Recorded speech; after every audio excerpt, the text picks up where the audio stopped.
Hi everyone, thank you so much for submitting your videos on your beautiful working dogs. And I know this is such a crazy time of year. I know it is for me as well. I actually had a total knee replacement a week and a half ago, so I am been recuperating and definitely feeling a lot with my balance, proprioception, all that sort of stuff, that things that we talk about with working dogs, sporting dogs, and just dogs in general. So I know I had 3 videos submitted, and but hopefully I'll get a lot of your questions answered. If you have any other issues, I have my email at the end of this, so please feel free to email me or contact me on social media with any questions you may have. So the first dog that we'll talk about, and I hope I'm saying this right, is Johan. So you're very brave with 3 Australian Shepherds and a Terrier mix. And I bet that Terrier mix is the boss of the Australian Shepherds. And thank you so much for all your work with search and rescue. I think it definitely takes a wonderful team to work with that, and certainly comes in handy and many times in the world. So with Juhani, and I'm laughing about his mixture between a cat and a snake. And I'm so glad that you work with a physio on a regular basis. I think it's so important to work with someone that knows your dog's body and that can understand what you're going through and what the dog is going through. So you could definitely be aware of any changes in his or her body, and pick up on it. I'm a big advocate for trying to find things before they become bigger issues. So sometimes just a minor issue you could head off or make better. And you had mentioned that his weakest body parts are his hind legs as well as his SI joint. And certainly SI joint, the base of the pelvis. So if we think about the pelvic area like a bowl, and we have that SI joint, if there's any kind of tension or anything like that pulling, it can create some pain or dysfunction. So definitely make sure you're aware of anything that he's having issues with. One of the things, I'm so glad that you're able to keep him cross conditioned with treadmill and underwater treadmill and canine cross and all of that. If you can work him on an incline on either the land treadmill or the underwater treadmill, or just on land working on a treadmill to help pull to propel his body up, that would be fantastic. So bear with me. I'm just going to switch to your video here. And as we start this, so him backing up onto the Fitbone is great. I know the Fitbone is such a popular piece of equipment. I just always caution people to make sure it doesn't flip. Sometimes it's like it did right there, just making sure there's the proper balance of air in it. And I would actually suggest a little bit more air or something a little bit more stable here for him. So, just to look at that. And this will help work on hind end awareness as well as strength. And then working on the pink platform is great. So he's able to get his hind limbs up there and start to work that, which is fantastic. And then we can see, how he's keeping his top line very nice. To work on those toes, hind limb is going to put more weight. So this looks great. Maybe moving just to give him a little bit of, when he looks down, there's more limbs. And when he looks at the hind limbs, with everything that you're doing, as you switch the hind limbs, and he looks like he's putting his left hind limb. And I don't think there's any difference. And some work on is having him to encourage weight onto that left foot. Standing all 4 of it looks great with head position.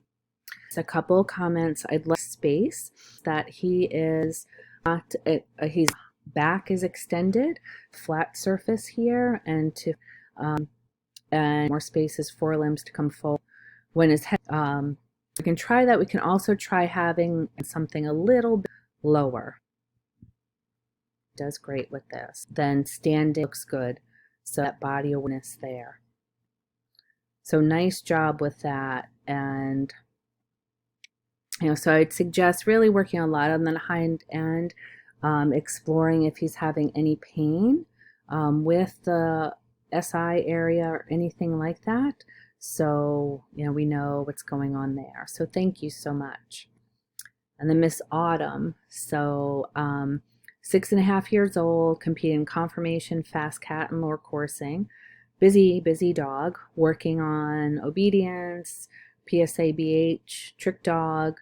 So she's favoring her left leg. I'm going to put into the discussion some videos on how to measure the leg length circumference.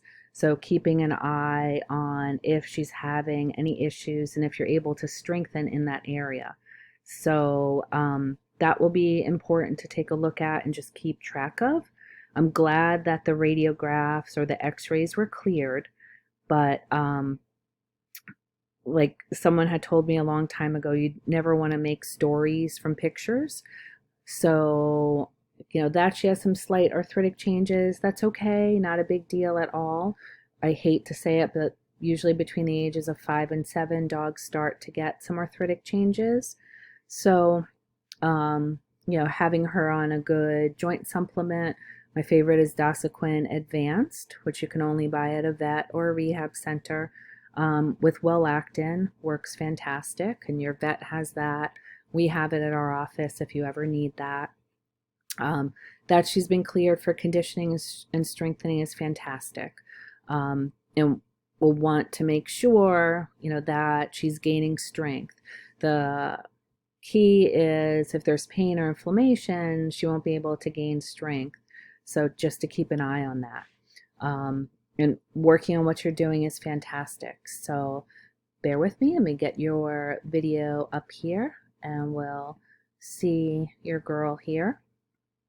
So working on this, what I would suggest is, this looks perfect having her back up. Give her a little bit more space up front. So, and then having her sit down looks great. We can make this a little bit more difficult by having her sit on an unstable surface. By her sitting on an unstable surface, we'll work that core and that hind end a little bit more. Now, while she's got the forelimbs on an unstable surface, we're challenging her a little bit more difficult, and we're getting some good hind end awareness there too.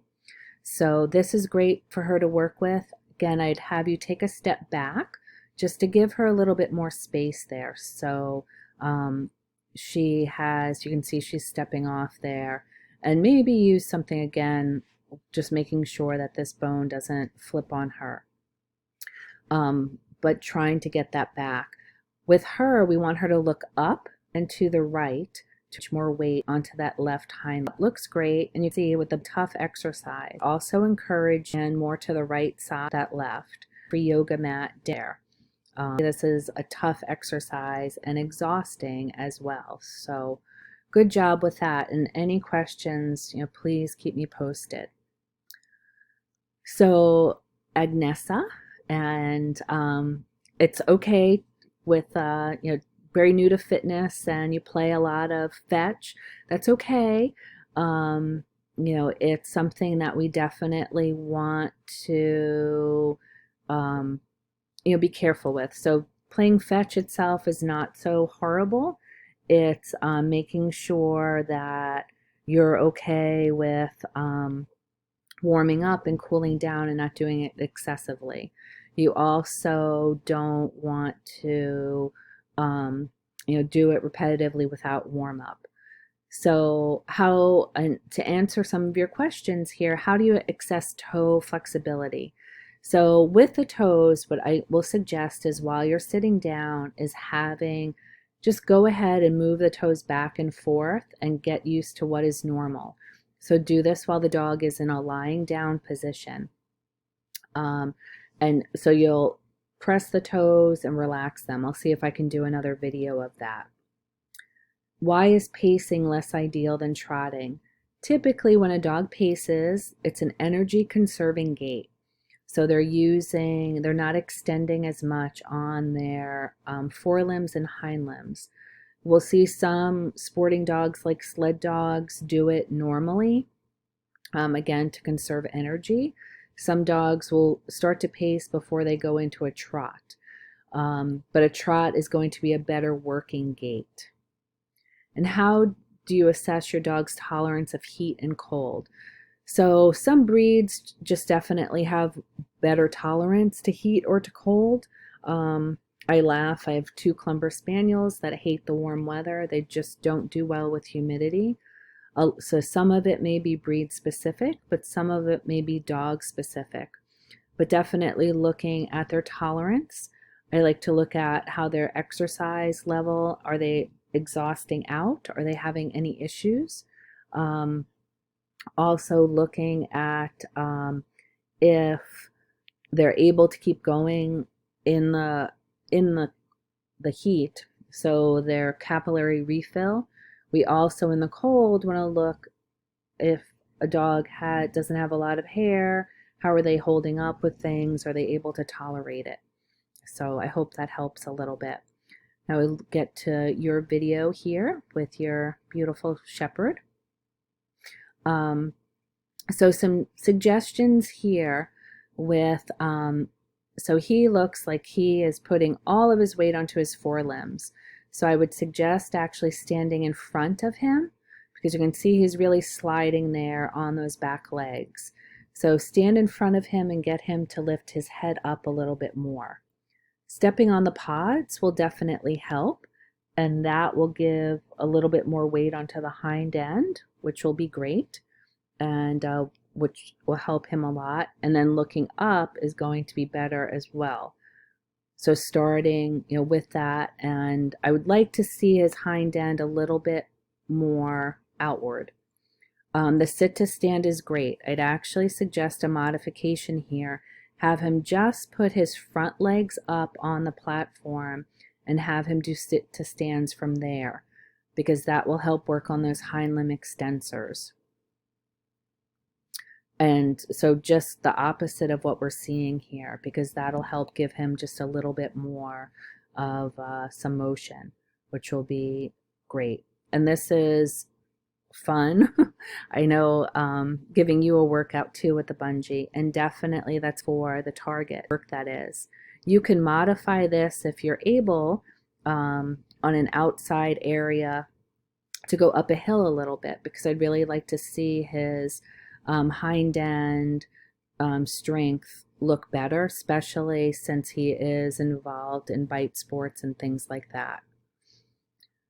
So I'm going to put some videos up onto the discussion forum on how to measure the hind limb circumference, and I'll also do one on toe flexibility for you. And if you have any questions, this is the way to reach me, and I'll be glad to help. Thank you so much.